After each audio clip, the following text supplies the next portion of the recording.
Okay, this is a older HP motherboard that I have. Normally all I do with this is I test power supplies with it, but recently I pulled it out. This is one of my older ones, so I haven't used it in a long time. But yeah, like these ones look fine, but they're bulging from the bottom, and you can I don't know if I can get on. Yeah, there's stuff all around it. These ones here are bad.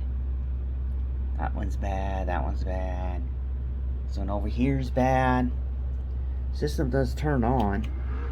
You check this out. Let's see. Okay, HP. Seems pretty good so far.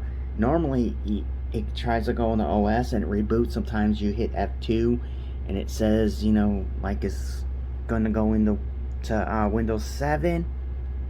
Obviously it's doing a repair since it's doing that, but normally it would go into like Windows 7 and it just kind of reboots. See, like, so it is running off this IDE 80 gig Seagate hard drive.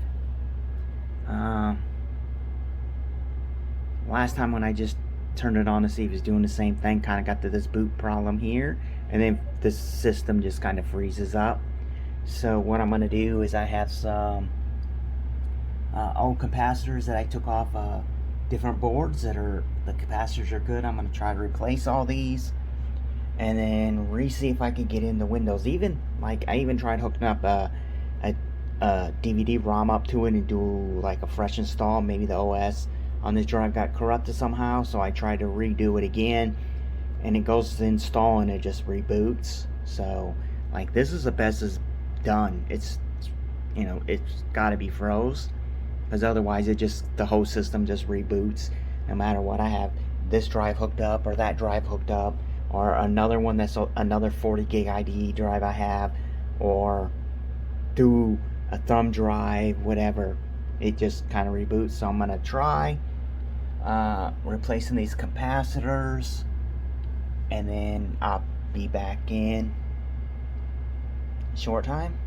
To me it'll be a while, it would be like a second or two, and then we'll recheck it after replacing these capacitors to see if this is gonna boot. Alright. Okay, here's the update. So far I have only changed out these 7. These ones right here, 1, 2, 3, 4, 5, 6, 7. I changed these 7 out. They look to be the worst. So, you know, this one's still bad, that one's still bad, that one's still bad. But yeah, I believe these are probably the worst out of them. Just see what this makes any difference.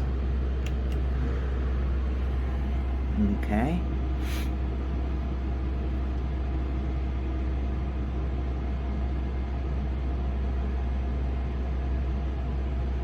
Seems alright. It's booting in the same thing as before. F2 to continue.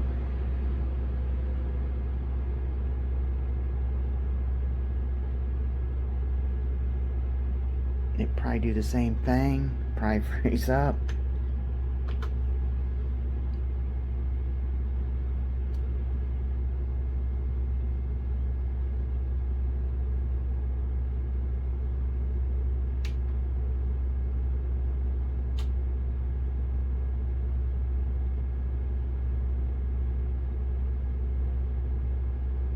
Okay, yeah, now it's back doing the same thing it was doing before. Rebooting.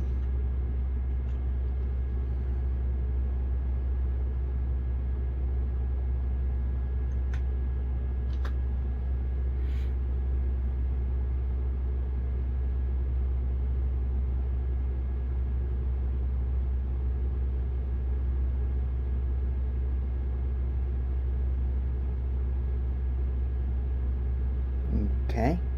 I guess I'll try hook a DVD ROM up, see what happens.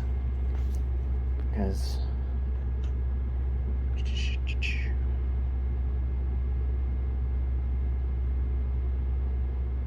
yeah, I'm still doing the same thing.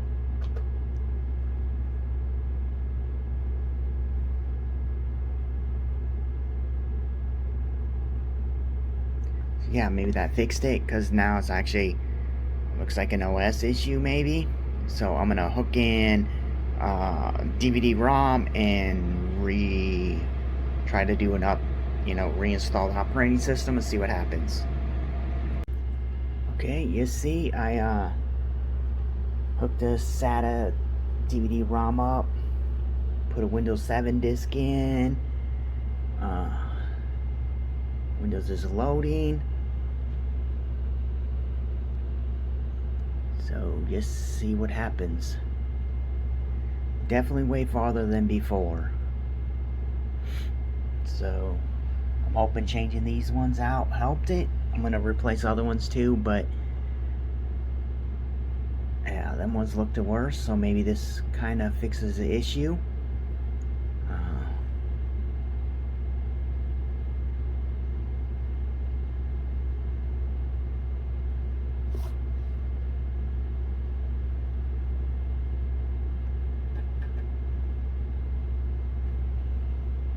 Okay, look at that. Windows install.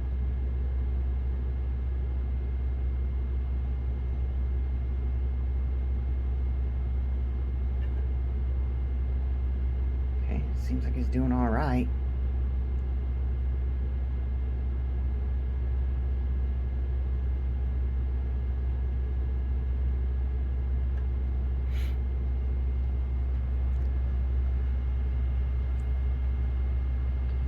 Next.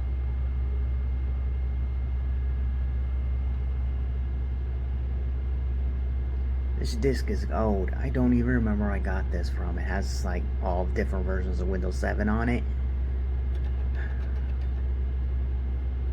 I think I traded a PC laptop for some motherboards or something, and they do like, and this extra disc, or I made the disc. Oh man, I can't remember.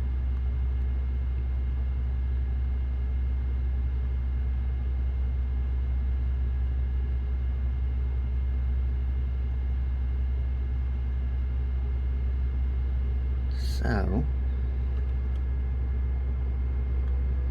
seems like maybe we're good to go.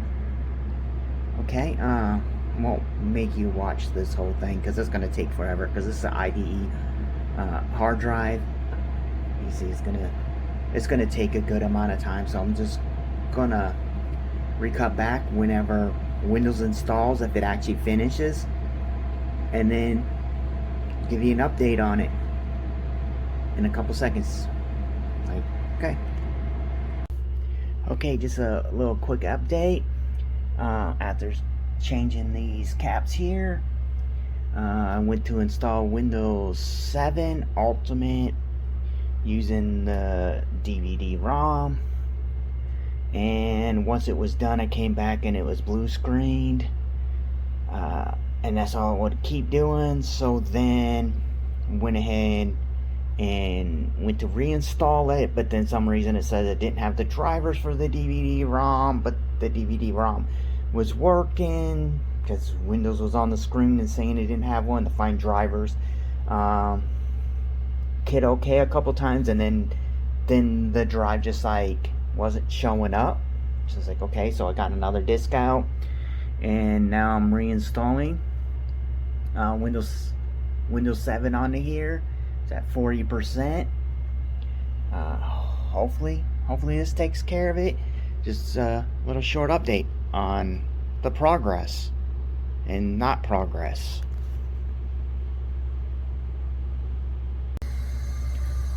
Okay, making some decent progress on it. It's on the final part. This is, looks like two magic sticks. I just put these heat sinks on here. One's a 2 gig stick and the other one's a 1, so it's got 3 gigs of RAM.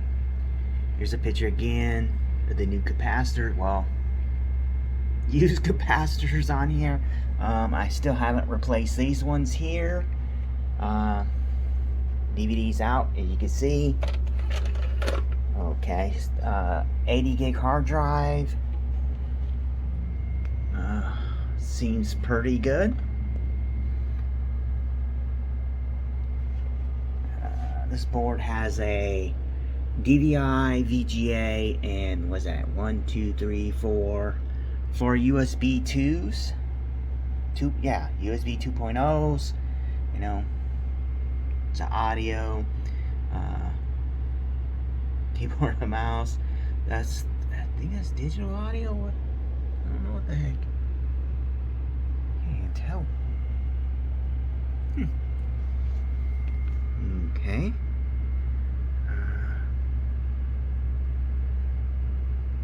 Yeah, this is an old board. These capacitors seem fine, so I didn't replace them.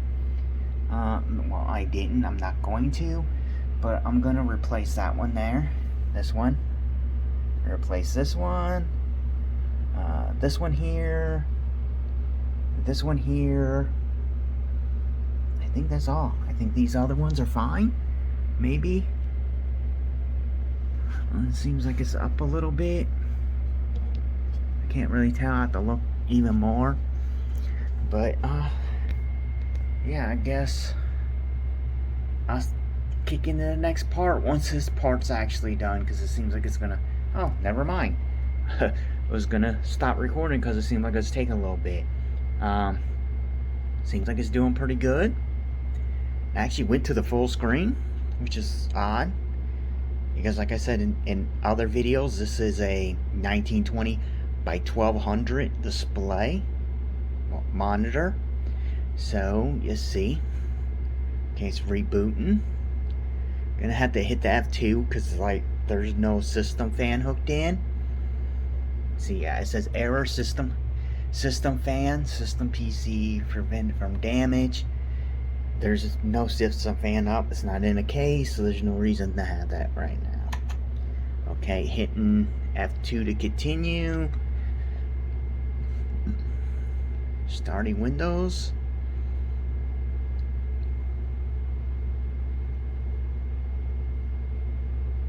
Yeah, see, Windows wouldn't even do this before.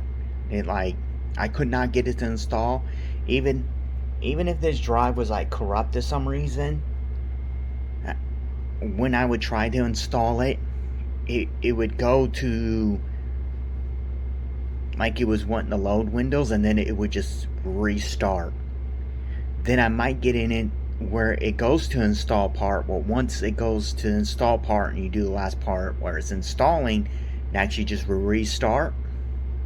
So yeah, like changing these capacitors out there seems to fix it, because the system is actually wanting to start now. And yes, this drive was originally running with this system with no issues, and same thing with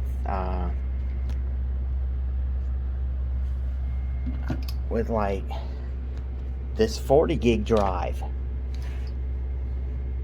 Right, I installed on there first and had all the drivers onto this drive here and nothing else. And then I was like, oh, I do have a different drive that's twice the size of this. So then I unhooked this one, and then reinstalled it on here. So it was working fine. Like I said, I test power supplies with it and start up, never had a problem. And then recently just started doing that. So I'll name it PC. Yeah, changing them capacitors help. I just gotta finish doing the rest. Skip.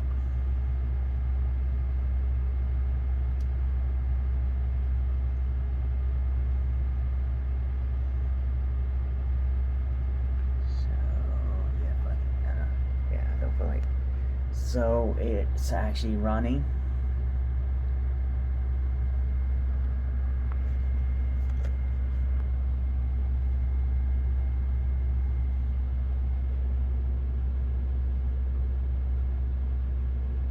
So yeah, it's good to go.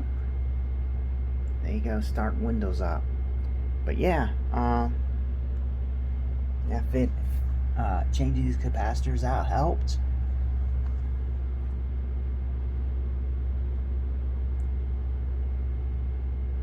Because yeah, before, no matter what I did, it would just restart and restart even during the Windows install. So now the Windows installed. Now I just need to replace some other capacitors for I can have a working test system for power supplies. That's basically all this is for. Yeah.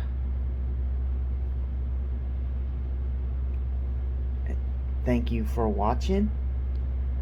You know, might do a little update when I rehook this up and see if it does the same thing with this drive.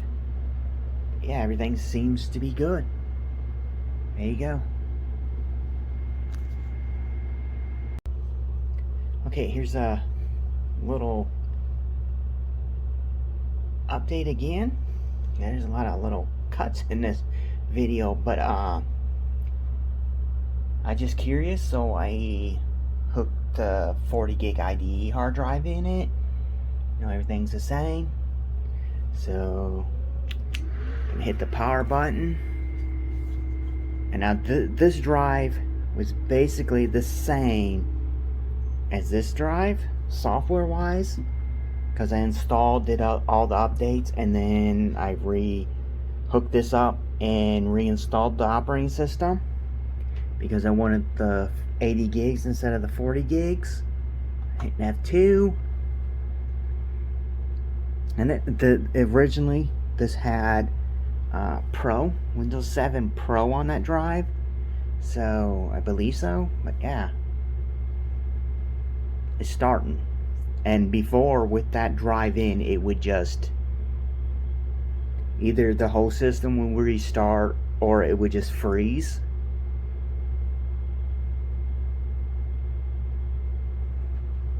Yeah, it is pretty slow drive too. Old IDE still kicking and working though. And there you go. You know, HP motherboard. Yeah, I guess I can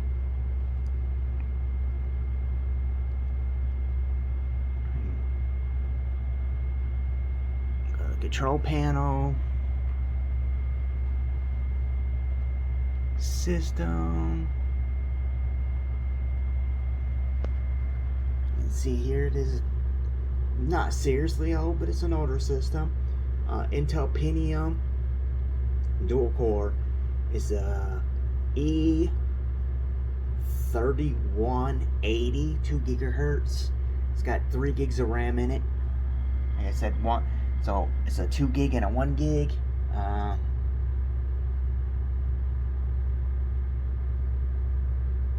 Professional.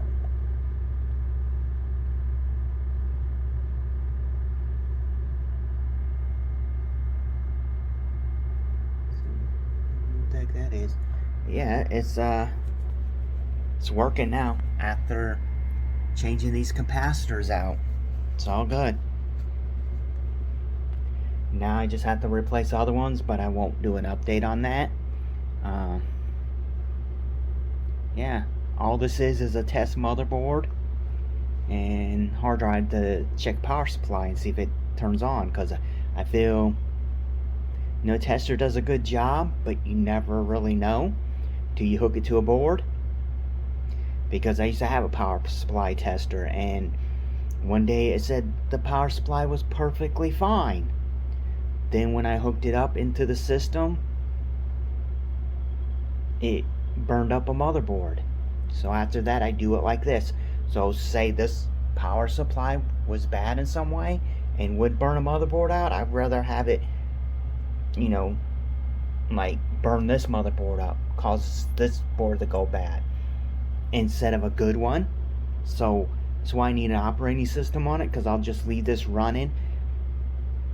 I might play like a movie from a thumb drive or something, or I might even move the movie.